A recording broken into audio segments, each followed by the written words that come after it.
तो दोस्तों हम आ गए हैं फिर से एक न्यू कहानी को लेके। तो दोस्तों आज की कहानी है मधुमक्खी और बतख की कहानी। एक समय की बात है, एक छोटे से गांव के पास एक सुंदर सा तालाब था। तालाब के पास एक हरा भरा बाग था जहां तरह तरह के पंछी और जानवर रहते थे। उसी बाग में एक मधुमक्खी और एक बतख का घर था। दोनों के बीच एक अजीब सी दोस्ती थी जो सभी जानवरों के लिए एक हैरानी का कारण बनती थी। मधुमक्खी दिन रात फूलों से मधु इकट्ठा करती थी। वह हमेशा काम में व्यस्त रहती और अपने छोटे से छत्ते में अपने साथियों के साथ काम का संग्रह करती। दूसरी ओर बतख तालाब में तैरने और आराम करना आनंद लेती थी। उसका स्वभाव बहुत शांत और सौम्य था। वह अक्सर तालाब के किनारे पर बैठकर मधुमक्खी को काम करते हुए देखती और सोचती, यह छोटी सी मधुमक्खी कितनी मेहनती है, दिन भर काम में व्यस्त रहती है। एक दिन बतख ने मधुमक्खी से कहा, तुम दिन भर फूलों से मधु इकट्ठा करती हो, क्या तुम थकती नहीं हो? मधुमक्खी हंसते हुए बोला, बतख, मैं हमेशा काम करती हूँ क्योंकि मुझे अपनी मेहनत से जो फल मिलता है वह बहुत सुखद होता है। तुम्हारा आराम करना भी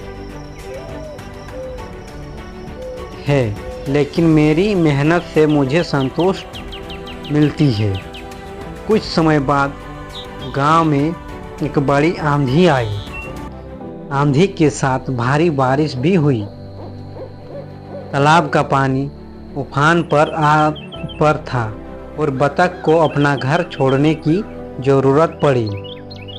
वह जल्दी से तालाब से बाहर निकल आई और एक सुरक्षित स्थान की तालाब में जुट गई। उसी समय वह मधुमक्खी के छत्ते के पास आई।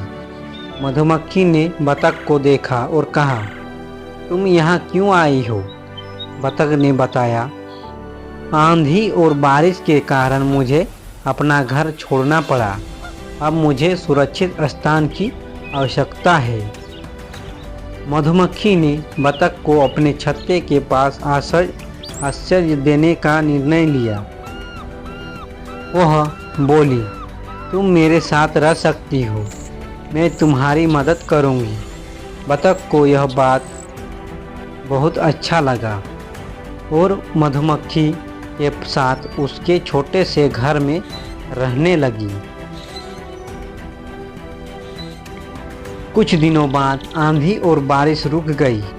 बतख ने मधुमक्खी का धन्यवाद किया और कहा, तुम्हारी मदद से मुझे बहुत राहत मिली। अब मैं फिर से तालाब में जा सकती हूँ।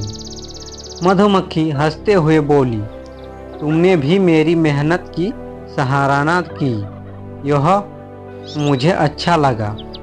हम दोनों को एक दूसरे की मदद करनी चाहिए। इस कहानी से हमें यह सीख मिलता है दोस्तों कि मेहनत और दोस्ती दोनों जीवन के महत्वपूर्ण हिस्से हैं। जैसे मधुमक्खी ने अपनी मेहनत से न केवल खुद को बल्कि बतख की मदद भी की,